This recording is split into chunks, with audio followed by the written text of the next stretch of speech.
오늘도 찬송가 하나 해야죠. 여러분들에게 악보를 나눠드렸는지 모르겠습니다. 오신실하신주라고 하는 하나님 한 번도 나를 혹시 나눠드렸나요? 예, 안 나눠주셨어요. 그래도 여러분들 다 아시죠? 예, 우리 그 찬양 한번 같이 해보도록 하겠습니다.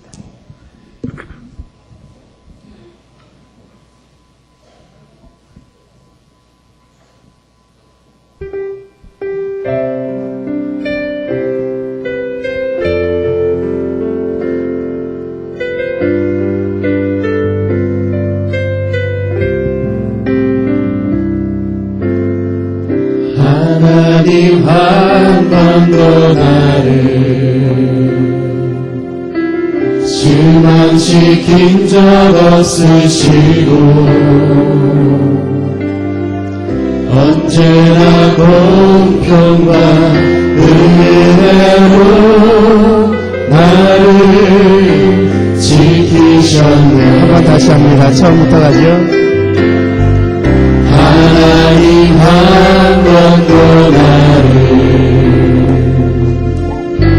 실망시킨 적 없으시고 언제나 공평과 은혜로 나를 지키셨네.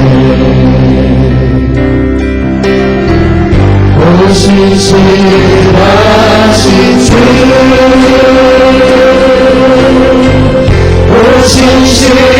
오신실하신 주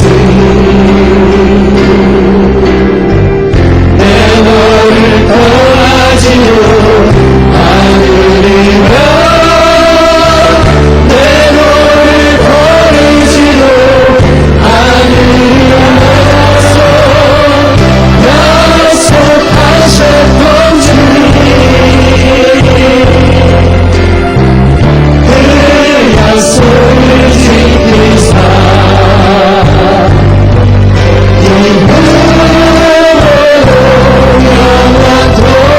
영원토록 나를 지키시리라 언시나네. 지나온 모든 세월들 지나온 모든 세월들 돌아보아도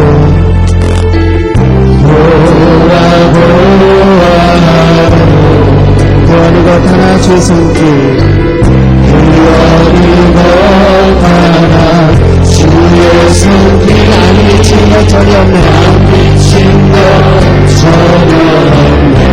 오신실하신 주 오신실하신 주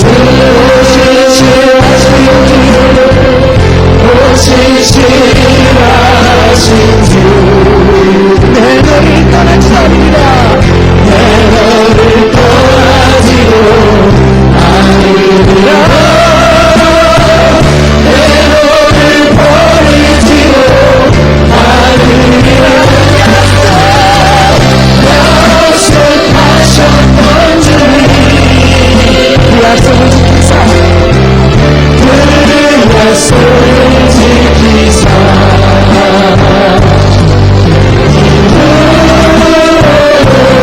영원토록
준 적 없으신 진짜예요. 정말입니까? 언제나 공평과 은혜로 나를 지난 모든 세월들 자매님들이 합니다. 지나온 모든 세월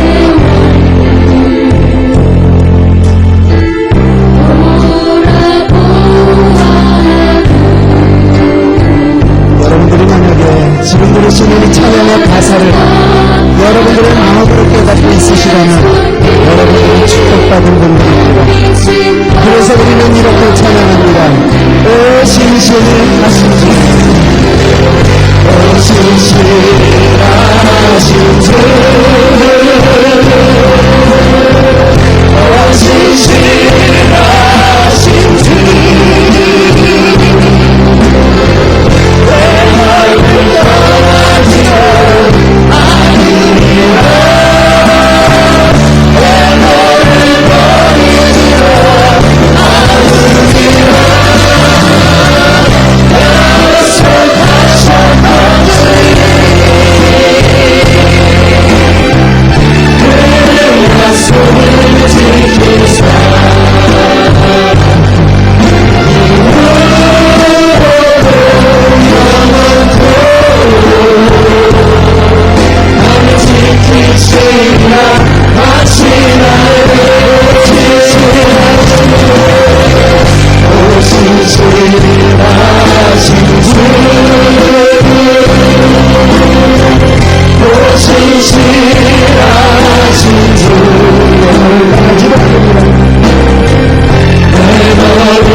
할렐루야. 수고하셨습니다. 여러분들 정말 하나님께서 나를 실망시키지 아니하시는 분이다라는 것 어떻게 믿게 되셨습니까? 그게 그렇게 쉽게 믿어지는 게 아니거든요. 우리 키보드는 저 음악 하나 더 해야 되거든요. 찬양 하나 더 해야 되니까 좀 앉아주세요. 뭐죠? 어저께 거 말고 주님 손잡고 일어서세요. 여러분들 나눠드렸습니까? 그걸 나눠드렸군요. 이건 제가 독창하려고 그랬는데 아마 많이 불러보셨을 거예요. 미국 목회가 좀 독특합니다. 그래서 미국은 또 다른 선교지다. 미국 사회의 한인교회는 또 다른 선교지다. 저는 그렇게 생각합니다. 하나님은 실망시키지 않는 분이시다. 그것을 어느 순간에 깨닫게 되었지만 그 전까지는 제가 바로 굉장한 갈등 속에 있었던 그런 목회자입니다. 왜 나만 이렇게 힘드냐고, 왜 나만 이렇게 어렵냐고 그랬었습니다. 그런데 지나 보니까 하나님은 공평하시더라고요. 제가 가장 힘들었을 때에 어느 집회를 참석을 했습니다. 목사가 은혜를 끼치려면 은혜를 먼저 받아야 되거든요. 그래서 저는 좋은 목사님이 오시면 성도님들도 보내지만 저도 쫓아갑니다. 그리고 가능하면 앞자리에 앉습니다. 그리고 은혜를 받습니다. 그런데 그때 들려졌던 찬양입니다. 제가 한번 불러볼 테니까 아셔도 한번 들어보십시오.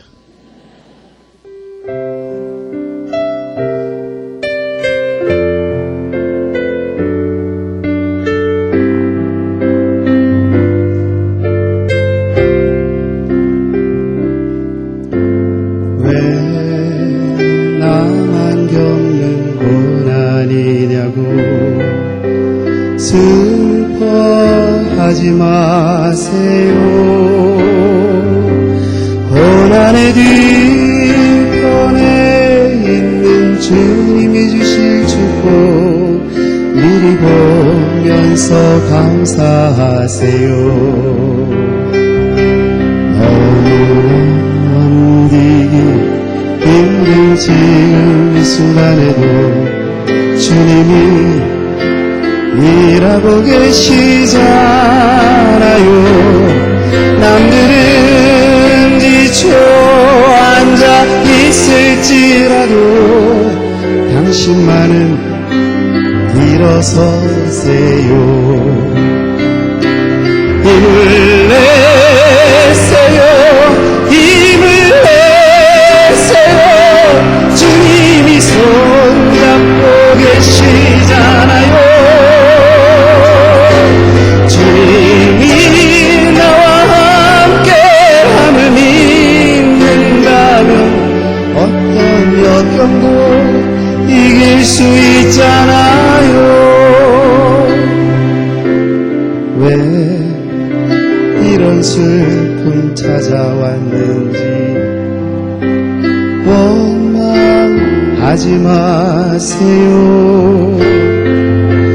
당신은 잃은 것보다 주님께 받은 은혜 더욱 많음에 감사하세요. 견디기 힘든 지금 이 순간에도 주님은 일하고 계시잖아요. 남들은 지쳐 앉아 있을지라도 당신만은 일어서세요. 다 같이 할까요? 힘을 내세요. 힘을 내세요. 주님 손잡고 계시잖아요. 주님이 나와 함께함을 믿는다면 어떤 고난도 견딜 수 있잖아요. 처음부터 같이 하겠습니다. 왜 나만 겪는 고난이냐고. 왜 나만 겪는 고난이냐고.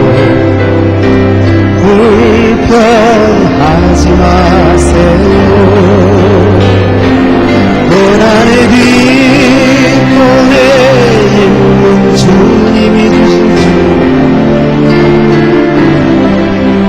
보이세요? 보이세요? 너무 견디기 힘든 지금 이 순간에도 주님이 일하고 계시잖아요. 남들은 지쳐 앉아 있을지라도 당신만 일어서세요. 주님께서 이렇게 말씀하세요. 힘을 내세요. 힘을 내세요. 주님이 손잡고 계시잖아요. 주님이 나와 함께함을 믿는다면 어떤 역경도 이길 수 있잖아요. 왜 이런 슬픔, 왜 이런 슬픔 찾아왔는지 원망하지 마세요. 당신을 잃은 것보다 주님께 받은 은혜 더욱 많음에 감사하세요.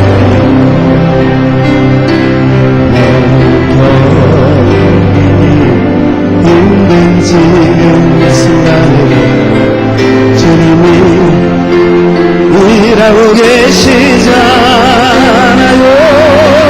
남들은 지쳐 앉아 있을지라도 당신만은 일어섰어요. 누구 이름으로 일어서요? 힘을 내 내세요. 힘을 내세요. 주님 손잡고 계시잖아요. 주님이 나와 함께함을 믿는다면 어떤 고난도 견딜 수 있잖아요. 힘을 내세요. 힘을 내세요.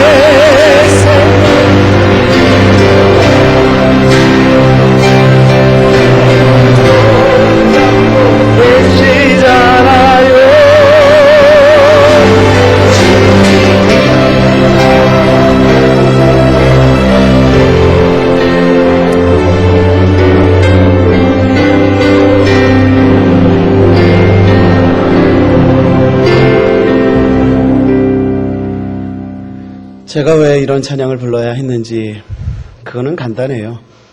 사람은 조건이 주어지지 않으면 불평, 불만이 먼저 나옵니다. 그런데 그 조건은 저와 여러분들에게 있어서 절대로 행복의 조건이 되지 못합니다. 우리에게 있어서 행복의 조건은 아까 서두에 우리 김 목사님께서 말씀하셨던 것처럼 예수 그리스도만이 행복의 조건입니다. 저는 지금 호텔에서 머물고 있습니다. 굉장히 시설이 좋더라고요. 서비스도 좋고요. 그런데 불과 일주일 전에 제가 중국을 방문했을 때 그곳에서는 참 힘들었습니다.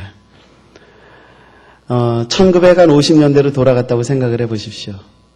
그리고 지금은 제가 굉장히 많은 문화적인 혜택을 누리는 곳에 있습니다. 불과 일주일 차이입니다. 제가 그들에게 물었습니다.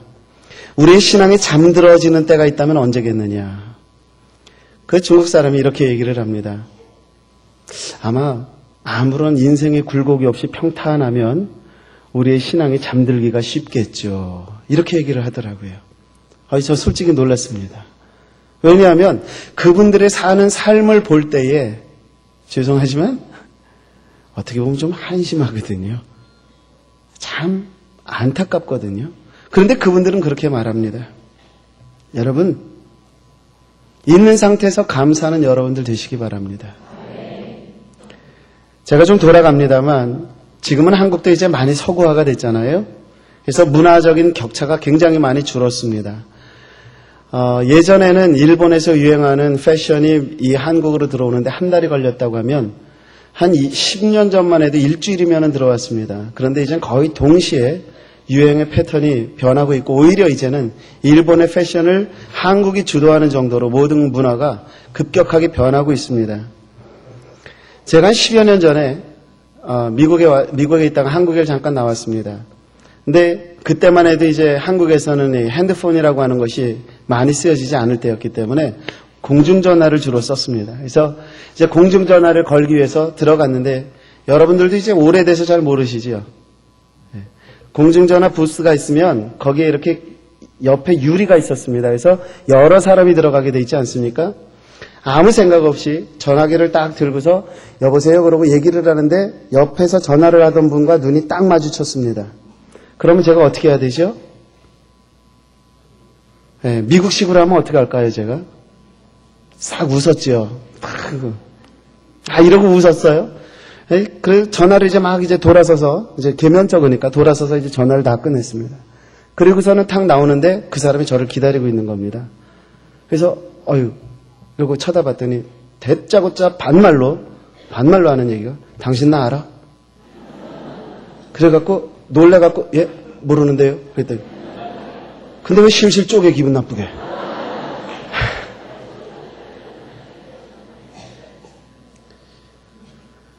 이렇게 한번 같이 웃었으면 얼마나 좋습니까? 근데 왜 실실 쪼개 기분 나쁘게?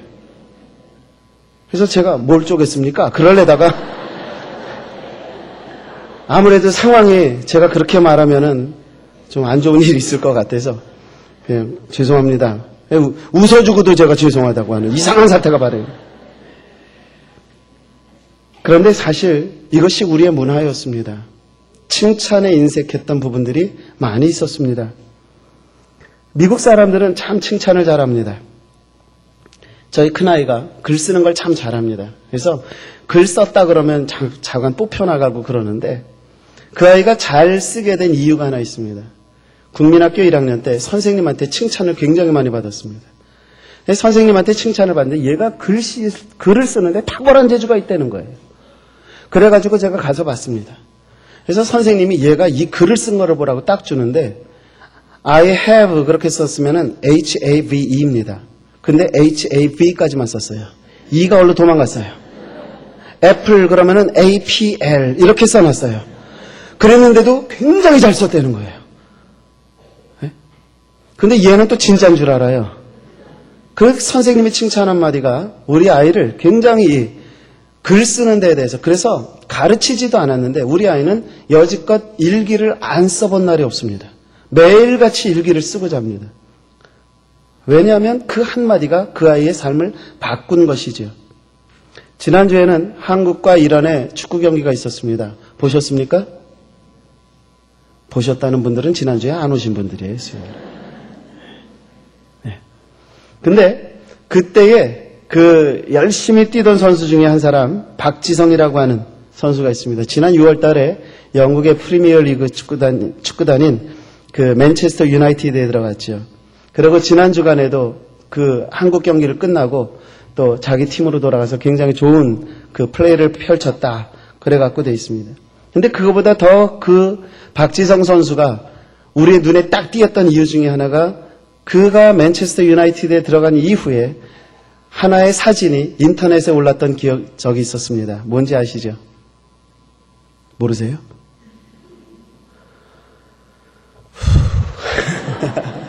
괜찮습니다. 그거는 모르신다고 그래도 괜찮습니다. 박지성 선수의 발 사진이었습니다. 그는 평발입니다. 그렇기 때문에 정상적으로 뛰는 것이 사실은 굉장히 쉽지 않은 상태죠. 그 의학적으로 말할 때는 표현은 좀 다르겠으나 반평발이라고 합니다. 그래서 정상적인 사람보다는 피로를 많이 느끼지만 그렇다고 운동을 못할 정도는 아니다. 그렇게 됩니다. 그런데 그의 발에는 온갖 상처투성이었고 그러한 사진이 인터넷에 올랐던 적이 있습니다. 그 발을 보면서 야 이렇게 열심히 노력했으니까 이 친구가 성공을 했구나. 우리는 그런 생각도 할 수 있겠죠. 그러나 사람을 살리는 칭찬 한마디라고 하는 책이 있습니다. 그 칭찬 한마디 그 책에 보면은 히딩크가 박지성을 격려했었던 말 한 귀퉁이가 소개되고 있습니다. 그 책에서 보면 이렇게 얘기를 합니다. 어느 날 이제 월드컵을 지휘하던 히딩크가 박지성 선수가 열심히 뛰기는 하는데 별 소득이 없이 허풍 파는 거죠. 공을 이쪽으로 찬다 저쪽으로 가 있고 뭐 열심히 뛰어다니기는 뛰어다니는데 별로 그렇게 효과적인 활약을 못했습니다. 그런데 박지성 선수가 딱 들어오는데 어깨를 탁탁 두들기면서 하는 얘기가 이렇게 얘기를 하더랍니다. 너는 투지가 있어서 반드시 성공할 거야. 너는 투지가 있어서 반드시 성공할 거야. 박지성 선수는 그 말을 놓치지 않았습니다. 나에게 있어서 최고의 무기는 투지다. 그래서 그는 체력을 있는 대로 끌어올렸고 최선을 다해서 뛰었습니다. 그래서 최고의 선수가 되어져 가고 있습니다. 기왕에 평발 얘기가 나왔으니까 또 한 사람 평발 얘기를 할까요? 눈은요, 눈썹은 이상하게 생겨가지고요, 눈썹이 막 눈을 찌르는 눈썹이 있습니다. 그렇죠? 그런 분들은 이렇게 눈썹을 쌍꺼풀로 성형수술을 해야 눈을 찌르지를 않습니다. 그런데 눈 쌍꺼풀 수술까지 해가면서 운동을 한 선수가 하나 있습니다. 한국의 마라토너 이봉주 선수입니다. 이봉주 선수는 역시 박지성 선수처럼 반평발입니다. 그런데 그는 42.19km를 정신없이 달리는 선수입니다. 그 눈이 그래서 눈썹으로 말미암아 땀이 흘러내리고 이것이 눈을 찔러서 정상적인 마라토너의 삶을 살기가 어려운 사람입니다. 그럼에도 불구하고 그는 수술을 하면서 아직까지 은퇴하지 않으려고 열심히 뛰고 있습니다. 여러분, 조건은 극복해야 될 대상이지 불평해야 될 대상이 아님을 우리에게 말해주는 부분입니다. 그렇다고 하면 여러분들이 이제껏 하나님 앞에서 건강한 신앙생활을 하지 못했던 것은 여러분들에게 주어진 조건 때문입니까? 아니면 여러분들의 불평 때문입니까? 한번 돌아볼 수 있기를 바랍니다. 출발점은 누구나 똑같습니다. 그러나 나를 알고 뛰는 자와 알지 못하고 뛰는 자는 분명히 다를 것입니다. 저는 여러분들에게 건강한 신앙, 건강한 삶이라는 주제 안에 두 번째로 여러분들에게 말씀을 드리기를 원하는 사람은 바로 예수님에게 믿음의 칭찬을 받았던 백부장이라고 하는 사람입니다. 그 사람의 이름은 나타나지 않습니다. 오늘 본문에 있는 내용을 보면 그는 가버나움이라는 동네의 백부장이었다고 소개되고 있습니다. 유대인들과 상당히 좋은 관계를 맺고 있었던 것 같습니다. 그래서 유대인들에게 많은 선을 베풀었고 유대인들을 위하여 회당을 지어줄 정도의 그 자비와 능력을 가졌던 그런 사람입니다. 그런데 그 사람에게 하인이 하나 있었는데 얼마나 그 하인이 특별한 하인이었는지는 소개되지 않습니다. 그런데 그 하인을 고쳐달라고 하기 위해서 유대인의 장로들에게 가서 청탁을 하는 겁니다. 사과깃장이 몇 개 갔는지 저는 모릅니다. 청탁을 했습니다. 예수님을 불러서 고쳐달라고 해주시오. 그랬더니 이 유대인 장로들이 쫓아가는 겁니다. 예수님에게. 그래서 설명을 합니다. 이 사람이 얼마나 선행을 했는지 모릅니다. 또 우리를 위해서 회당을 지어줬습니다. 예수님 가셔서 고쳐주셔야 되겠습니다. 우리 예수님께서 그래 그럼 가자. 그리고 한참을 걸어가고 있는데 갑자기 백부장의 집에서 사람이 왔습니다. 그러더니 하는 말이 뭡니까? 아이고 오시지 않아도 됩니다. 저희 집에는 예수님이 오실 정도가 아닙니다. 그냥 여기서 말씀만 하시면 나을 것입니다. 그러니까 그냥 말씀만 하십시오. 오지 않으셔도 됩니다. 하는 이 장면입니다. 그때 예수님께서 이렇게 말씀하십니다. 내가 유대인 중에서도 이만한 믿음을 본 적이 없다. 라고 칭찬을 하셨습니다. 예수님이 인정하시는 그 믿음, 이것이 바로 건강한 믿음 아니겠습니까? 예수님에게 칭찬받는 믿음, 이것이 바로 건강한 신앙이 아니겠느냐 하는 겁니다. 그런 면에서 저와 여러분들이 오늘 이 백부장의 믿음을 통해서 진정 건강한 믿음, 건강한 신앙이라고 하는 것이 무엇인가를 살펴보아야 할 것입니다. 저는 여기서 오늘 첫째로 무엇을 깨닫게 되었느냐? 하나님에게 인정받기 전에 사람에게 인정받는 성도 되시기 바랍니다. 많은 사람들이 인정받아라 그러면 무슨 얘기를 하면 높은 자리에 앉아야 인정을 받는다고 생각을 합니다. 그런데 여러분 절대 그렇지 않더라고요. 절대로 그렇지 않더라고요. 미국에는요 정치 그룹이 있습니다. 절대로 표면으로 나타나지 아니하는 정치 그룹입니다. 우리 한국으로 말하면 제야 세력이라고 하는 것이 있습니다. 원로들이지요. 그래서 대통령이 되어도 그 제야 세력에게 가서 묻습니다. 이렇게 하는 것이 옳겠습니까? 저렇게 하는 것이 옳겠습니까? 요즘은 그 제야 세력도 없어지고 원로들도 없어졌습니다만 미국에는 아직까지 존재합니다. 그 그룹을 그린 리프라고 부릅니다. 그 사람들은 대통령 한 사람을 뽑을 수도 있고 안 뽑을 수도 있는 엄청난 실력을 가진 사람들입니다. 그 사람들의 말 한마디는 엄청난 사람들에게 영향을 줍니다. 그러면 대통령이 실질적인 권력자입니까? 그 그린 리프라고 하는 그 뒤에 있는 분들이 권력자입니까? 뒤에 있는 사람들입니다. 대통령이라는 건 통치를 위해서 주어진 하나의 조직일 뿐 실질적인 것은 그것이 아니더라고 하는 겁니다. 교회 안에서도 마찬가지인 것 같습니다. 무슨 직분이 있다, 무슨 기관을 맡았다, 어쨌다. 이것은 외적인 겁니다. 그 사람이 존경받느냐, 존경받지 못하느냐는 그 사람의 성품과 그 사람이 하나님 앞에서 어떠한 모습을 보이느냐, 이것을 가지고 결정이 되더라 하는 겁니다. 즉, 자리가 그 사람을 존경받게 하거나 자리가 그 사람을 인정받게 하는 것은 아니더라고 하는 거죠. 그런데 오늘 백부장을 보면은 그는 백부장이기 때문에 유대인에게 인정받은 것이 아니라 그의 인격으로 유대인들에게 인정을 받았던 것을 우리는 알 수 있습니다. 더군다나 백부장은 유대인에게 인정받은 겁니다. 자기의 백성이 아닙니다. 다른 백성입니다. 여기서 본문에 나타나고 있는 백부장은요, 성서학자들에 의하니까 은퇴한 백부장으로서 기독교로 개종한 사람은 아닐 것이다 라고 얘기를 합니다. 그는 분명히 유대인은 아니었고요, 유대교인도 아니었다라고 생각을 합니다. 그런데도 불구하고 유대인들을 위해서 회당을 지어주었다. 이것은 유대인들을 사랑하는 마음이 있었고 그들을 위해서 희생할 각오가 되어 있었다라고 하는 것을 볼 수 있다고 말을 합니다. 어쨌든 백부장이 유대인의 장로들에게 예수님께 하인을 고쳐달라고 부탁을 했을 때에 장로들은 두 가지 이유를 설명하면서 백부장의 하인을 고쳐달라고 예수님에게 청탁을 넣습니다. 첫째는 뭐였죠? 그가 유대민족을 사랑한다라고 하는 것이었습니다. 두 번째는 뭐였습니까? 유대인들을 위해서 회당을 지어주었다라고 하는 거죠. 여러분, 2000년 전이나 지금이나 변하지 않는 게 있습니다. 뭐냐면 사랑과 희생은 비례한다라는 겁니다. 사랑하면 희생이 많고요. 사랑하지 않으면 희생이 적어지기 마련입니다. 그렇습니까? 안 그렇습니까? 이게 뭐예요, 이게? 예스, 노를 분명히 하십시오. 사랑과 희생은 비례합니다. 맞습니까? 예. 사랑과 희생은 당연히 비례하게 되어 있습니다. 내가 유대인을 많이 사랑한다. 그러기 때문에 내가 내 재물을 들여서 회당을 지어줄 수 있는 것이다 라고 하는 거죠. 그렇다고 하면 백부장은 유대인을 사랑하는 마음을 회당 건축이라고 하는 물질적 희생으로 보여주었다라고 하는 거죠. 여기서 우리가 깨달을 수 있는 건 뭐냐면요. 먼저 알아야 될 건 다 같이 따라 하십시다. 사랑은 율법이 아니라 마음이다. 사랑은 율법이 아니에요. 그 사람의 마음이에요.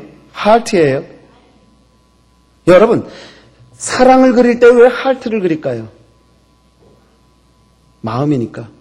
여기다가 이 하트가 뛸 때에 마음 이러고 뛰나요? 사실 하트라고 하는 것은요, 이게 멈춰버리면 우리가 죽지 않습니까?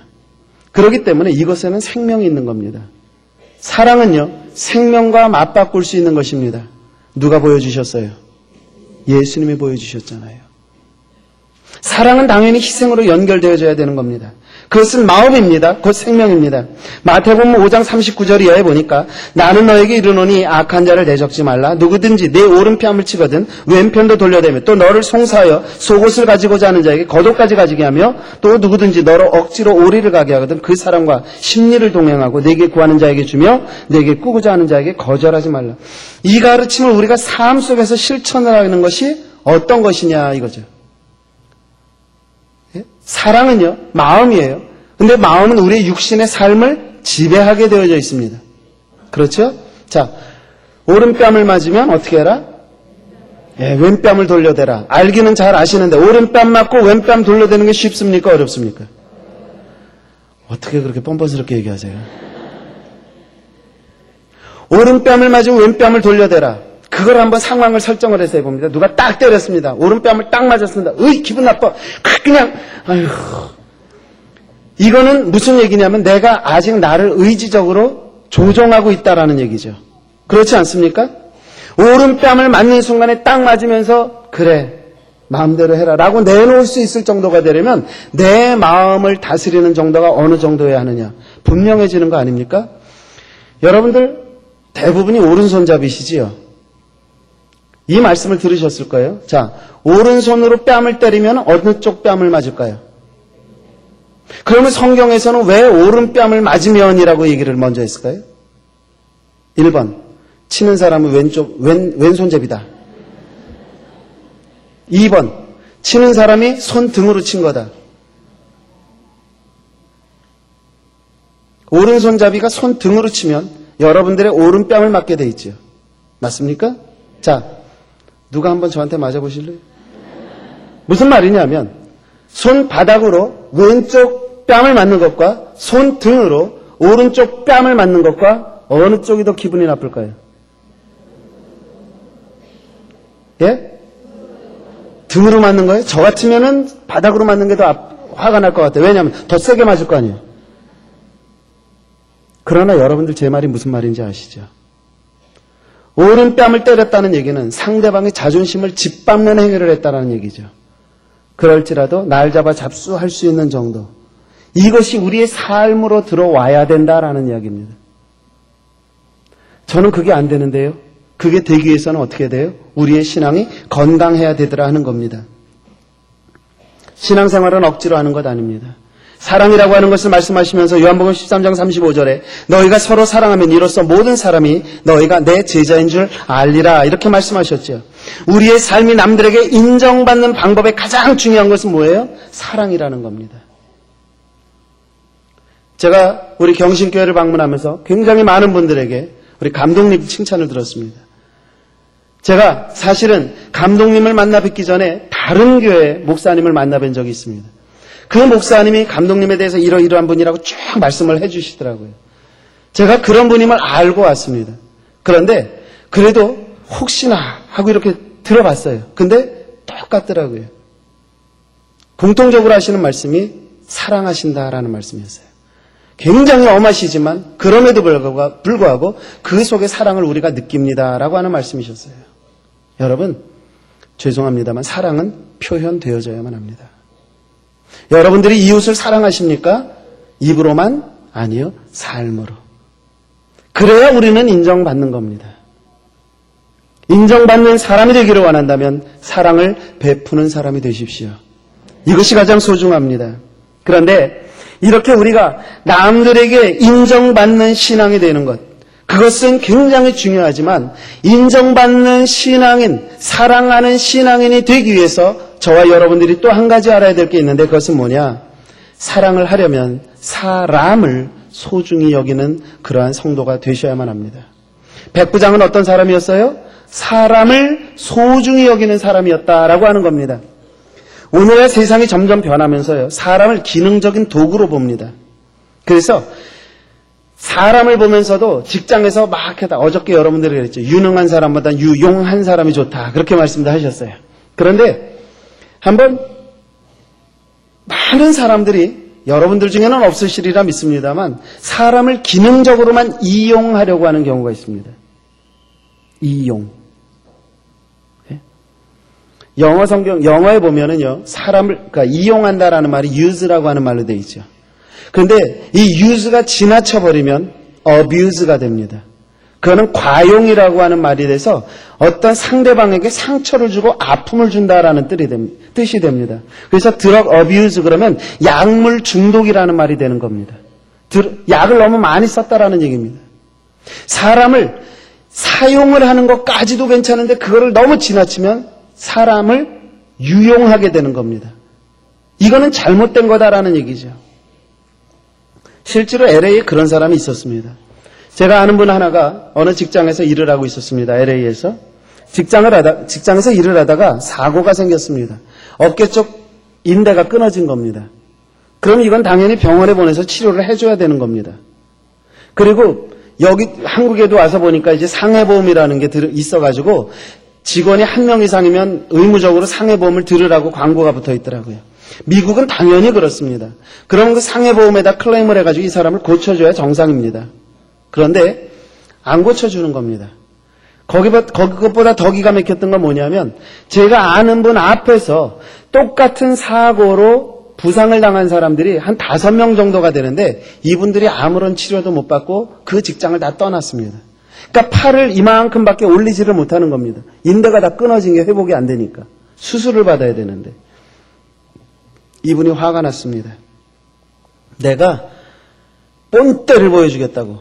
그래가지고 법정에다가 소송을 걸었습니다.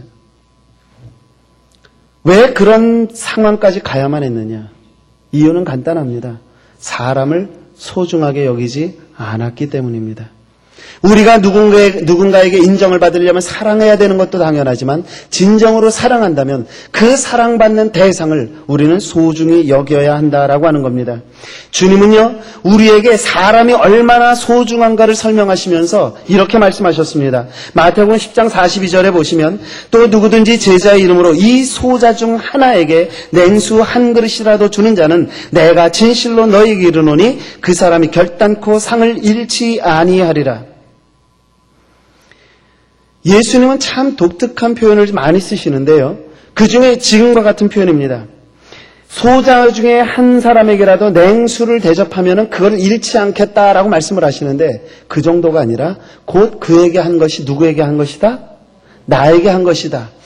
여러 가지도 있지만은요, 대표적인 것 중에 이런 말씀이 있죠. 사울이었을 때에 다메섹으로 가다가 빛을 보고서 말에서 떨어졌습니다. 주여 당신이 네 신이니까. 그때 주님께서 이렇게 말씀하셨습니다. 나는 내가 뭐하는? 핍박하는 예수라. 자, 사도 바울이 예수님을 핍박한 적이 있습니까? 없습니까? 없습니다. 그런데도 불구하고 예수님은 뭐라고 말씀하셨습니까? 나는 내가 핍박하는 예수라라고 말씀을 하셨습니다. 그러면 이 사도 바울이 핍박한 사람은 누구냐? 바로 예수를 믿는 사람들이었습니다. 그럼에도 예수님은 어떠한 마음을 가지고 있어요? 예수 믿는 자를 핍박하는 것이 곧 나를 핍박하는 것이다라고 동일시 여기고 계셨습니다. 오늘 이 소자라고 하는 개념도 동일하게 적용이 됩니다. 오늘 주님은 저와 여러분들에게 한 사람을 소중히 여기라는 이 말씀 속에서 우리에게 알게 하시는 것, 내가 소자 하나를 소중하게 여기는 것이 곧 나를 귀히 여기는 것이다 라고 말씀하시는 거지요. 그렇기 때문에 예수 그리스도를 귀히 여길 줄 모르는 자에게 주어지는 그 형벌에 대한 경고가 있습니다. 마태복음 9장 42절에 보니까 또 누구든지 나를 믿는 이 소자 중 하나를 실족해 하면 차라리 연자맷돌을 그 목에 달리우고 바다에 던지음이 낫다라고 말을 하는 겁니다. 여러분, 사랑하십시오. 그리고 소중히 여기십시오. 제가 이름이 정확히 기억은 나지 않습니다. 상실은 있어도 상처는 없다라고 하는 책을 쓴 김현주 자매님이 있습니다. 남편을 40이 채 못 돼서 잃었습니다. 이제 아이들이 쫄망쫄망한 아이들이 둘인가 셋이 있습니다. 그런데 그 남편은 우리나라에서 기독교 기업으로 유명한 이랜드에 소속되어 있는 퓨마라고 하는 그 계열 기업의 아마 총책임자였던 것 같습니다. 열심히 일을 하다가 그에게 병이 생겨서 죽었습니다. 그 상실은 있어도 상처는 없다라는 책 속에는 약 365일 동안의 투병 일기가 그 속에 적혀져 있습니다. 그 속에서 이랜드 박성수 장로님이 그 가정에게 주어졌던 말씀들이 기록된 걸 봤습니다. 뭐라고 얘기를 하냐면 그 형제가 누워있는 것을 바라보면서 8명인가 누워있는 병실에 있는데 쫓아가서 왜 이렇게 있느냐고, 이러지 말으라고 방을 독실로 옮겨주겠다, 독방으로 옮겨주겠다 이러시는 겁니다. 그래서 안 된다고 사정사정하다가 결국 두 사람이 쓰는 방으로 옮겼다고 합니다. 마지막에 이런 말씀을 하시더랍니다. 그 박성수 장로님이 아이들의 교육비는 내가 책임진다. 대학 비용까지 책임질 테니까 아무런 염려하지 말고 애들 건강하게 길러달라고. 저는 그 속에서 제가 느꼈던 건 이겁니다. 아, 사람을 사랑하는구나. 여러분, 백부장을 통해서 저와 여러분들이 알아야 될 건 사람에게 인정받아야 하는데, 사람에게 인정받는 것은 우리의 지위나 권력이나 물질이나 학식이나 어떤 능력이 아니라 그들을 사랑하는 마음이요, 또한 그 한 사람을 소중히 여기는 마음이다라고 하는 겁니다. 아무쪼록 사람을 사랑하고 소중히 여김 속에 사람들에게 인정받는 여러분들 되시기 바랍니다. 둘째로, 백부장은 어떤 사람이었기에 그가 건강한 신앙인이었느냐? 깨달음이 있는 사람이었습니다. 제가 목회를 하면서 가끔 답답한 경우가 있습니다. 그럼 이런 표현을 씁니다. 가르쳐줘도 몰라, 통 몰라. 옛날에 나오던 말이죠. 아무리 얘기해도 몰라요. 그럴 때는 정말 속이 상하고 답답합니다. 그런데 백부장은 어떤 사람이었느냐? 깨닫는 지혜가 있는 사람이었더라 하는 겁니다. 오늘 말씀 한번 다시 자세히 살펴보십시다. 7장 3절에 가서 보시면은요, 예수의 소문을 듣고 유대인의 장로 몇을 보내오셔서 그 종을 구원하시기를 청한지라. 먼저 이 백부장이 깨달은 건 무엇이냐? 예수 그리스도는 구원하실 수 있는 분이시다. 그것을 분명히 깨달았습니다. 그래서 이 사람을 구원할 수 있는 분은 예수님이다 라고 해서 사람을 보냈던 것입니다. 여러분, 우리를 구원할 수 있는 분이 누구십니까? 정말입니까? 믿으십니까? 예, 믿으셔야만 합니다. 입으로 시인하여 구원을 이룬다 그랬으니까 우리 안 믿어져도 믿습니까? 그럼 아멘으로 화답하시기 바랍니다. 예수님만이 구원자가 되심을 믿으십니까? 예, 믿으십시오. 어떤 분들은요, 제가 아는 분인데요, 그러니까 저랑 친구뻘 되지요. 근데 아이의 이름을 갖다가 줬어요. 아무개라고. 딱 줬는데 대뜸하는 얘기가 이 이름이 얼마짜리인지 알아? 그래요. 그래서 이름이 얼마짜리라니? 이게 박사학위 2개 따는 이름이래. 40만 원 줬어 그러더라고요. 아직도 접수가 안 되셨어요? 근데 그 친구 아버님이 장로님이시고요. 그 친구 어머님이 권사님이셔요. 그 이름을 그래서 어디 가서 했대? 그때 미아리 가서 해왔대요. 40만 원 주고 박사학위 2개 따는 이름으로 받아왔대요. 믿기는 믿어도 같이 믿는 거죠? 아니죠. 그건 절대로 아닙니다.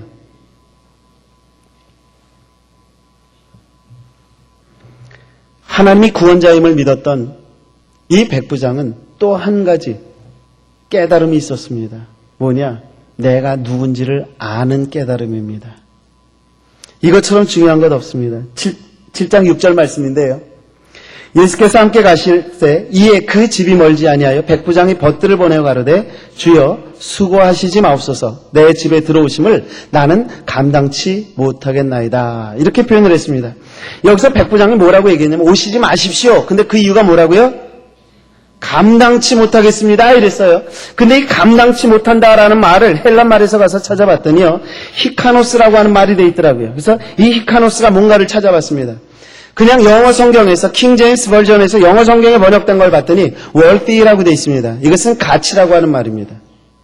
이 월티라고 하는 말과 십이라고 하는 것 이게 붙으면 월십이 됩니다. 하나님에게 최고의 가치를 부여해서 올려드리는 것 이게 월십 예배라는 말인데 그 월티라고 하는 말이 여기서 쓰여지고 있는 것을 볼 수 있었습니다. 이건 바꿔서 번역하면 이겁니다. 나는 감당할 수가 없습니다. 이 얘기는 뭐예요? 나는 예수님을 감당할 만한 예수님 오셔서 만날 만한 가치가 없는 존재입니다. 나는 무가치한 존재입니다. 라고 하는 깨달음을 얻은 겁니다. 처음에는 예수님께 와달라고 부탁했던 이가 예수님이 오시는 도중에 깨달은 것이 있었더라는 이야기입니다. 뭐예요? 나는 죄인이다 라고 하는 거죠. 예수님을 맞이할 만한 자격이 되지 못한다 라고 하는 겁니다.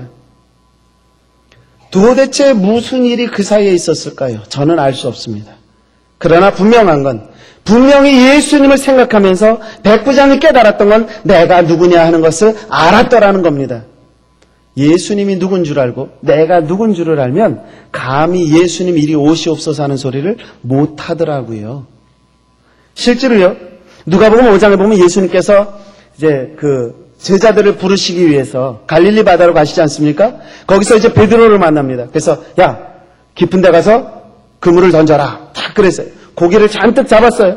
그리고 나서 고기를 잡아가지고 나온 시몬 베드로가 누가복음 5장 8절에 보니까 시몬 베드로가 이를 보고 예수의 무릎 아래 엎드려 가로되 주여 나를 떠나소서. 다 같이요. 그 다음에 나는 죄인이로소이다.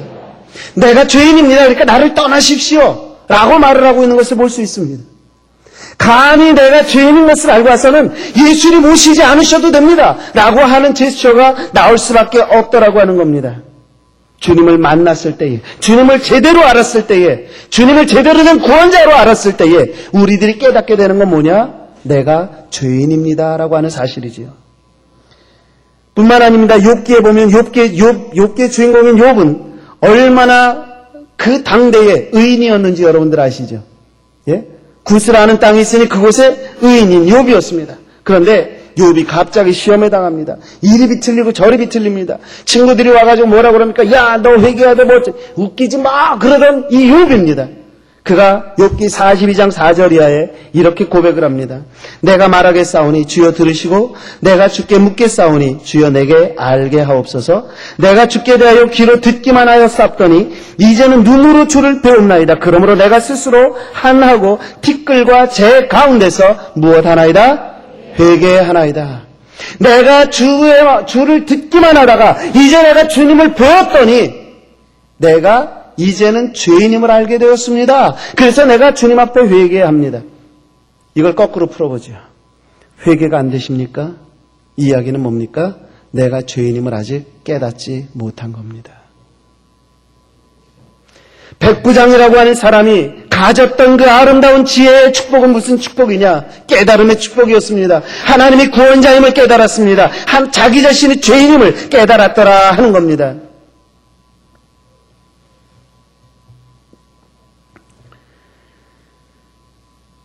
저는 이 백부장의 모습 속에서 저 자신의 모습을 발견할 수 있었습니다. 뭐냐? 그저 내가 조금 깨끗하게 산다고, 내가 교회 와서 조금 충성한다고 기도를 하면서 하나님 보고 이래라 저래라 하는 모습이 내 속에 있더라는 겁니다. 그러면서 기도를 하는데 이렇게 합니다. 하나님 이렇게 해주십시오. 안 하시면 나 삐질 거예요. 하나님 이거 해주실 줄로 믿습니다. 믿습니다. 믿습니다. 아무런 일도 나타나지 않아요. 그러면 딱 돌아서서 하는 얘기가 뭐예요? 하나님 없어. 여러분들 얘기는 아닌 것 같습니다. 조그만 신앙, 조그만 은혜 체험 가지고 교만은 하늘을 찌르고 그로 말미암아 주변 사람들에게 상처를 주며 신앙생활하는 경우가 얼마나 많이 있느냐 하는 겁니다. 여러분,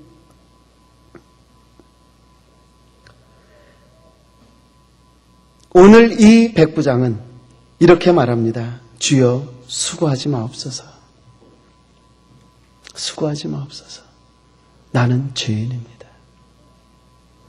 근데 내가 죄인이 되는 이유가요, 여러분, 깨달아야 되는 이유가 됩니다.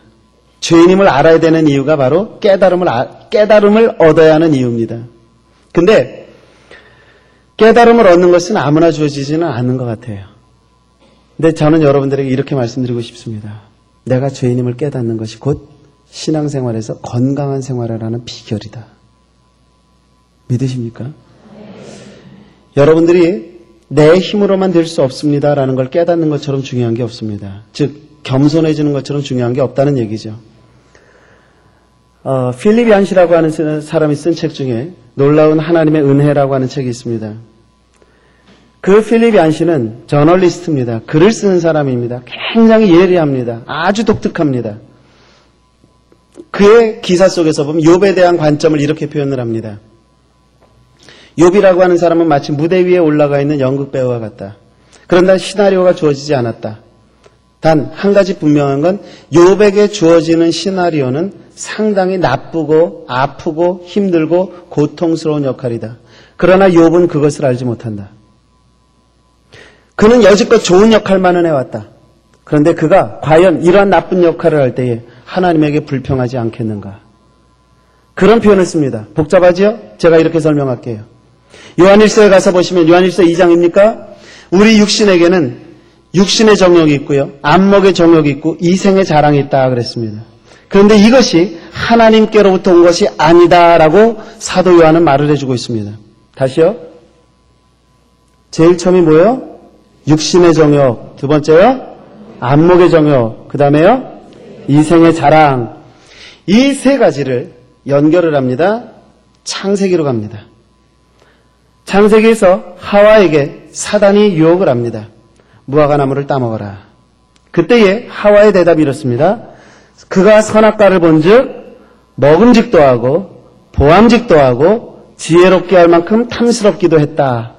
세 가지가 아주 잘 드러나게 매치가 되죠? 그렇지 않습니까? 먹음직, 보암직, 지혜롭게 할 만큼 탐스럽기도 함, 육신의 정욕, 안목의 정욕, 이생의 자랑. 그 중간에 마태복음 4장에 나타나는 예수님의 시험 과정을 한번 껴보십시다. 예수님께서 광야에서 시험을 당하실 때 제일 첫 번째 시험이 뭐였어요?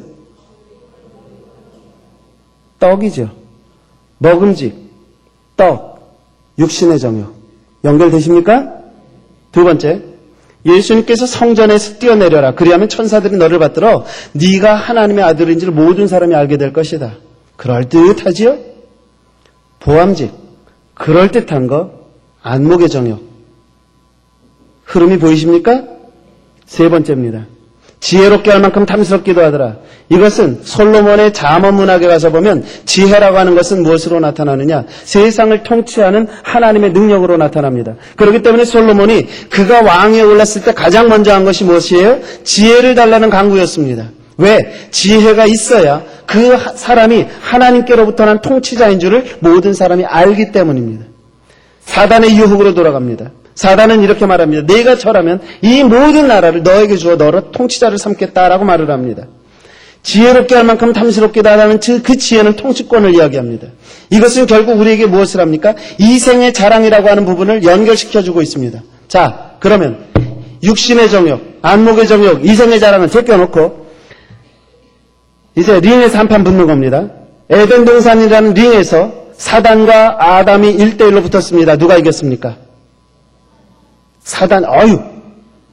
사단이 이겼습니다. 사단이 이겼습니다. 1대0, 사단이 1대0으로 이기고 있습니다. 자, 2차전에 들어갔습니다. 광야로 몰렸습니다. 광야에 갔다 오신 예수님께서 사단과 1대1로 붙었습니다. 누가 이겼습니까? 예수님이 이겼습니다. 그럼 스코어는 1대1. 자, 마지막 스코어가 남았습니다. 육신의 정욕, 안목의 정욕, 이생의 자랑. 이 싸움은 지금 누가 싸우고 있는 겁니까? 이 싸움은 누가 싸우고 있어요? 지금 우리가 싸우고 있는 겁니다. 지금 저와 여러분들이 싸우고 있는 겁니다. 이것을 우리가 깨닫는다고 하면 우리가 이 세상에서 신앙생활을 함부로 할 수 있겠느냐 하는 겁니다. 여러분, 공중권세 잡은 자가 우는 사자와 같이 믿는 자를 삼키려 한다 그랬어요. 맞습니까? 맞습니까? 대답 확실히 하셔요. 공중권세 잡은 자가 우는 사자와 같이 누구를 삼켜요? 안 믿는 자요? 안 믿는 자요? 그러니까 여러분들이 신앙생활 제대로 하다가 어려움 당하는 건 당연한 일입니다. 믿으십니까? 그 대신 하나님은 우리에게 이길 힘도 주신다. 믿으시죠? 이게 중요합니다. 이제 이렇게 정리합니다. 에덴 동산에서는 1대0으로 인간이 졌습니다. 예수님께서 대타로 출전하셔서 1대1을 만들어주셨습니다. 이제 우리에게 이렇게 말합니다. 이제 너네가 이겨라. 이제 너네가 이겨라. 이것이 지금 저와 여러분들에게 주시는 말씀입니다. 이것이 저와 여러분들이 깨달아야 할 부분이다 라고 하는 겁니다.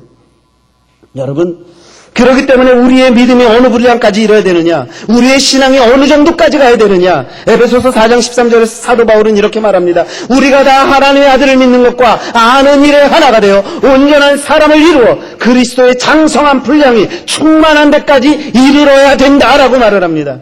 여러분들의 신앙의 목표는 어디예요? 그리스도의 장성한 분량. 쉽게 갑시다. 내가 예수가 되는 것. 내가 예수가 되는 것. 그것이 우리 신앙생활의 최고의 목표입니다. 믿으십니까? 따라하십시다. 내가 예수가 되는 것. 될 수 있다 없다? 있다. 왜? 사도 바울이 분명히 말했어요. 그런즉 내가 그리스도와 함께 십자가에 못 박혔나니 그런즉 이제는 내가 산 것이 아니요 내 안에 그리스도께서 사신 것이라 말씀하셨잖아요. 그렇기 때문에 이제는 내가 사는 게 아니니까 나만 제대로 죽으면 예수가 살아갈 수 있다라고 하는 겁니다. 여러분 깨달으시기 바랍니다. 이 깨달음의 은혜가 여러분들에게 있기를 바랍니다. 백부장은 주님이 자신에게 오실 뿐이 아니라 자신이 주님에게 나가야 한다는 것을 깨달았습니다. 이제껏 저와 여러분들은 우리가 알지 못하는 사이에 백부장의 초기 모습처럼 예수님 오십시오, 이거 해주십시오 라고 명령을 하고 있었는지도 모릅니다. 그러나 이제는 우리는 알았습니다. 정말 그분이 구원자시라면 이제는 그분이 오셔야 되는 것이 아니라 내가 그분에게 나가야 한다라는 사실을 우리는 깨닫게 되었다라고 하는 거지요. 그러나 가끔은 이럴 때도 있습니다. 아무리 불러도 대답 없는 이름이요. 주님께서 나에게 응답하지 아니하시는 것 같을 때가 있더라고요. 그것을 가리켜서 저는 이렇게 표현합니다. 침묵하시는 하나님. 그런데 하나님의 그 침묵은 여러분들에게만 주어지는 침묵이 아니라는 것도 기억하십시오. 자, 여러분들 그 패션 오브 더 크라이스트 보셨나요? 그 영화의 마지막 장면, 예수님께서 딱 십자가에 돌아가시면서 고개가 탁 떨어지는 그 장면, 거기서 알 수 없는 하나의 물방울이 하늘로부터 떨어지죠. 저는 그거를 보는데 저게 뭔가 그랬어요. 집에 와서 한참 묵상을 했습니다. 그거는 영화를 제작한 그 제작자가 자기 나름대로 하나님의 심정을 표현한 거다, 저는 그렇게 봅니다. 뭐였을까요? 하나님의 눈물이었겠죠. 하나님은 그 아들이 나의 아버지 어찌할 나를 버리셨나이까 엘리 엘리 라마 사박다니, 그 말씀을 할 때에 그 힘을 가지고 그 능력을 가지고 침묵하셨어요. 하나님의 뜻을 이루기 위해서는 자기가 가장 사랑하는 예수 그리스도가 죽어가는데도 침묵하셨던 하나님, 우리가 하나님 앞에 부르짖을 때에 하나님께서 침묵하신다 할지라도 그곳에는 하나님의 뜻이 반드시 있음을 믿으시기를 주님의 이름으로 부탁드립니다. 하나님의 뜻이 있으면 침묵도 은혜가 된다라고 하는 거지요. 이것을 깨달으면 우리는 신앙생활 할만합니다. 그렇죠? 한번 옆에 사람 보시고 신앙생활 할만합니다. 인사 좀 해보세요. 네, 꼭 두 분이 이렇게 하세요. 신앙생활 할만합니다. 그 두 분 속에 여러분들 안 들어가셨기 바랍니다. 어떤 분은 돈을 벌어보려고 이런저런 일을 합니다. 계속해서 사건이 터집니다. 도대체 왜 이러느냐. 그러다가 돈을 벌기는커녕 있는 돈 다 까먹고 그러면 그 사람이 얼마나 힘들겠습니까? 그러면 이렇게 기도를 합니다. 하나님, 이 길을 터주셔야 제가 하나님 앞에 더 큰 것으로 영광 돌리잖아요. 그러나 저는 이렇게 생각합니다. 하나님은 사업을 돈으로만 하냐? 그것을 우리에게 깨닫게 하시는 것일 수도 있다. 저는 어느 여자 장로님의 간증을 들은 적이 있습니다. 그분 간증이 너무너무 재밌어요. 저는 그분이 어디에 사시는 분인지도 모릅니다. 그냥 저 인천 지역의 어느 호텔을 가지고 계신 분이라고 들었습니다. 근데 호텔 비즈니스가 너무너무 안 돼가지고 이제 부도가 나기 직전이었답니다. 이분이 어느 날 주일 저녁 예배 가가지고 예배를 드리는데 마음이 그야말로 답답하고 막 그러는데 목사님의 그 설교 소리가 들어오지를 않더래요. 그냥 앉아서 뒤에서 하고 있는데 한심하기만 하고 근데 갑자기 막 목사님 설교랑은 상관없이 은혜가 쏟아지더래요. 그래서 막 눈물을 흘리다가 헌금 생각이 갑자기 딱 스치는데 내가 필요할 때 돈 돌리려면은 약속어음을 돌리는데 하나님 앞에 헌금하면서 죄송하지만 내 드리고 싶은 마음이 있으니까 약속어음으로 헌금을 하면 안 되나 하는 생각이 들더래요. 그래가지고 이분이 약속어음으로 헌금을 하셨대요.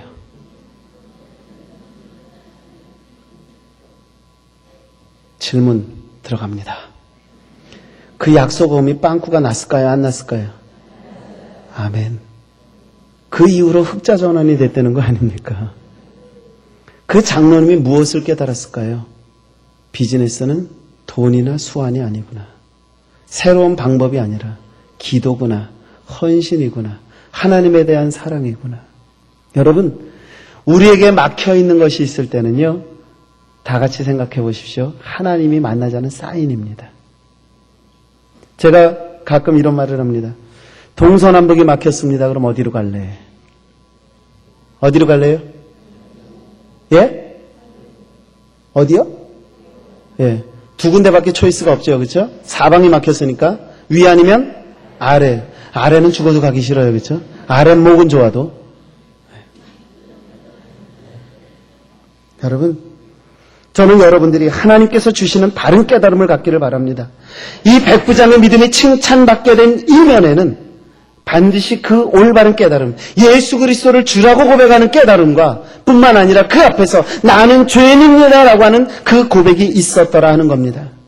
여러분들에게 이 깨달음과 이 고백이 있기를 주님의 이름으로 부탁드립니다. 마지막으로요, 백부장은 어떤 사람, 어떤 믿음의 사람이었느냐? 행함이 있는 믿음의 사람이었습니다. 오늘 본문 말씀 7절에 가서 보시면은요. 그러므로 내가 주께 나아가기도 감당치 못할 줄을 알았나이다. 말씀만 하사 내 하인을 낫게 하옵소서. 제가 여러분들에게 어저께 비디오 한 편을 보여드렸습니다. 그러고 보니까 굉장히 은혜가 되지요, 그게. 나중에 꼭 한번 다시 빌려서 보세요. 믿음이 뭔 줄 아세요?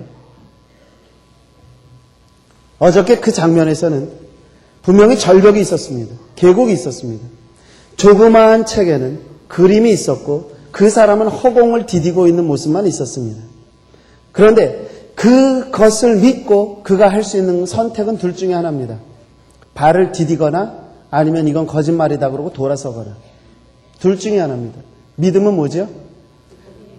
그것을 발을 디디는 겁니다. 여러분, 성경책은 작습니다. 그러나 성경책에 있는 말씀을 믿는 그 믿음은 절대로 작지 않습니다. 하나님은 우리의 믿음을 훈련시키십니다. 어떻게 훈련시키시는 줄 압니까? 처음에는요, 이스라엘 백성들이 출애굽할 때 보니까 애굽에서 나왔습니다. 거기까지는 좋았습니다. 한참을 가고 있는데 뒤에서 애굽 군대가 쳐들어옵니다. 앞에는 홍해가 가로막았습니다. 어떻게 하죠? 난리 났죠. 모세를 달달달 볶습니다. 모세가 급하니까 하나님 앞에 기도합니다. 어떻게 하면 좋겠습니까? 하나님께서 이렇게 말씀하십니다. 야, 뭘 그걸 가지고 지금 기도하고 있어. 그냥 홍해 가르고 가. 모세가 지팡이를 가지고 홍해를 가르쳤습니다. 홍해가 쫙 갈라졌습니다. 이스라엘 백성이 갔습니다. 또 한 번의 물을 건너는 사건이 있습니다. 40년이 지났습니다. 여리고를 들어갈 때입니다. 앞에 요단강이 우기라서 철철철철 넘쳐 흐르고 있습니다. 그곳을 넘어가는데 어떻게 하셨습니까? 또 여호수아가 지팡이를 들더니 요단강을 쫙 가르쳤더니 쫙 갈라졌더라. 성경은 그렇게 말하지 않습니다. 어떻게 했어요? 제사장을 앞세우고 법궤가 물에 들어간즉 요단강이 갈라지니라. 여러분, 신앙의 초기에는 하나님께서 바다를 갈라놓고 걸어가라고 하십니다. 왜? 우리의 믿음이 그걸 봐도 믿지를 못하니까. 그러나 우리의 믿음이 어느 정도 자리에 올라갔을 때에 하나님은 어떻게 하셔요? 네가 믿고 발을 디디기만 하면 요단강 갈라지게 되어져 있다라고 하는 겁니다. 이게 믿음입니다. 갈라진 것을 보고 갈 때는 어린아이와 같은 믿음이요. 갈라지지 않았어도 갈라질 것을 믿고 가는 것, 이것은 성숙한 믿음이다라고 하는 겁니다. 이 백부장의 믿음은 어떤 믿음이었느냐? 바로 행동하는 믿음, 발을 내 디디는 믿음, 요단강이 갈라질 줄 알고 걸어 들어가는 믿음, 바로 그 믿음이었다라는 거지요.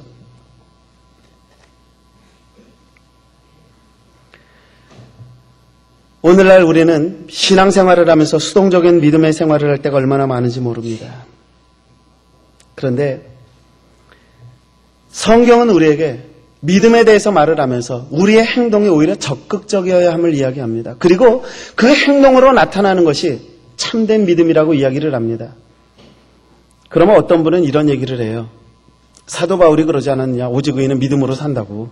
그러니까 믿음이 그냥 믿음이지 뭐 행동이 뭐 어쩌고. 야고보만 뭐 행함이 없는 믿음은 죽은 믿음이라고 그러지 않았느냐. 아니요. 사도 바울이 쓴 성경 중에 빌립보서 4장 9절에 보면 너희는 내게 배우고 받고 듣고 본 바를 행하라. 그리하면 평강의 하나님이 너희와 함께 계시리라. 이렇게 말씀하셨습니다. 너희는 내게 배우고 받고 듣고 본 바를 행하라. 사도 바울이 행함을 강조하지 않은 것이 아닙니다. 배우고 받고 듣고 본 바를 행하라. 즉 믿음에는 행함이 있어야 한다는 것을 분명히 말씀하고 있는 것입니다. 주님은 이것을 이렇게 말했습니다. 요한복음 15장 5절에 나는 포도나무에 너희는 가지니 저가 내 안에 내가 저 안에 있으면 이 사람은 과실을 많이 맺나니 나를 떠나서는 너희가 아무것도 할 수 없음이라. 이렇게 말을 합니다. 바꿔 말할까요? 우리가 올바른 믿음을 가지고 있다고 하면 우리는 당연히 행동으로 옮겨져야 되는 것이고, 행동으로 옮겨졌을 때 우리가 추구할 수 있는 건 뭐냐? 열매라고 하는 겁니다. 결과라고 하는 겁니다. 결과를 얻기 위해서 믿음 생활을 하는 것이 아니라 믿음 생활을 올바로 하면 당연히 열매를 맺게 되어져 있다라고 하는 겁니다. 제가 이렇게 물을까요? 여러분, 포도를 맺기 때문에 포도나무입니까? 포도나무니까 당연히 포도가 열립니까? 이제 이럴 때는 자신이 없는 분들은 포도나무니까 포도가 열리는 거죠. 그 포도 열매를 보고 이게 포도나무인가라는 것도 알지만 포도나무니까 포도가 열린다고 얘기를 해요. 그렇지 않습니까? 마찬가지입니다. 우리가 그리스도 안에 있으면 우리는 당연히 열매를 맺게 돼 있습니다. 우리가 건강한 신앙생활을 하면 당연히 전도의 열매, 기도의 열매, 말씀의 열매 맺으면서 살게 되어져 있다라고 하는 겁니다. 만약에 여러분들 중에 아직까지 내가 제대로 된 열매를 맺지 못하고 있다. 이 저녁에 회개하시기 바랍니다. 하나님, 내가 하나님 앞에 좀 더 온전히 붙어있는 가지가 되어지기를 원합니다. 예수 그리스도께 온전히 붙어있음으로 말미암아 열매 맺는 건강한 신앙인이 되기를 원합니다. 기도할 수 있기를 바랍니다. 믿음은요, 입에 달린 것이 아닙니다. 우리의 삶에 속해 있습니다. 이 시간 우리는 백부장을 생각하면서 우리의 말과 우리의 삶에 묻어나는 믿음의 사람들이 될 수 있기를, 우리의 말에, 우리의 행동에, 우리의 모든 것에 우리의 믿음이 전달되어지는 그러한 삶을 살 수 있게 되시기를 주님의 이름으로 부탁드립니다. 사랑하는 경신성도 여러분, 말씀을 정리하면서 여러분들에게 다시 한번 말씀드립니다. 주님에게 인정받는 건강한 성도가 되려면 어떻게 해야 됩니까? 하나님에게 인정받기 전에 사람에게 인정받으십시오. 사람에게 인정받으려면 사랑으로 인정받으셔야 되고 사람을 귀히 여기셔야만 합니다. 또한 우리가 건강한 믿음이 되기 위해서 우리는 깨달음이 있어야 됩니다. 두 가지 깨달음입니다. 그리스도의 주되심, 구원자 되심과 나의 죄인됨을 깨달아야 합니다. 뿐만 아니라 우리가 건강한 믿음, 그것을 열매 맺는 믿음을 가지려면 우리는 행하는 믿음을 가져야만 합니다. 저는 오늘 이 말씀을 준비하면서 자격이나 가지고 있는 지위가 우리를 칭찬받게 하는 혹은 건강한 신앙을 갖게 하는 아니면 우리의 부모님이 좋은 믿음을 가졌으니까 나도 좋은 믿음을 가질 수 있다고 하는 이러한 것으로 말씀드리지 않았습니다. 저는 여러분들이 진정 모든 사람에게 사랑 까닭에 인정받고 깨달음 까닭에 건강한 신앙을 가지며 그로 말미암은 믿음의 생활 속에서 행동으로 나타나 하나님께는 영광의 열매를, 이웃에게는 사랑의 열매를, 여러분들 자신은 그리스도의 장성한 분량에까지 이르는 칭찬받는 성도 되시기를 주님의 이름으로 축복합니다. 기도하겠습니다. 사랑이 많으신 아버지 하나님, 이 시간 저희들과 함께해 주시옵시고 저희들의 믿음이 건강한 믿음 되어서 진정 주님이 원하시는, 주님이 바라시는 하나님께 영광을 올리고 이웃에게 그리스도의 사랑을 전하며 그리스도의 장성에까지 이르는, 장성한 분량에까지 이르는 믿음의 사람들이 될 수 있도록 인도하여 주옵소서. 예수님 이름으로 기도드립니다. 우리 이 시간 찬양팀 나오셔서 마지막 찬양 한 곡 같이 하시면서 우리 함께 기도하는 시간 갖도록 하겠습니다.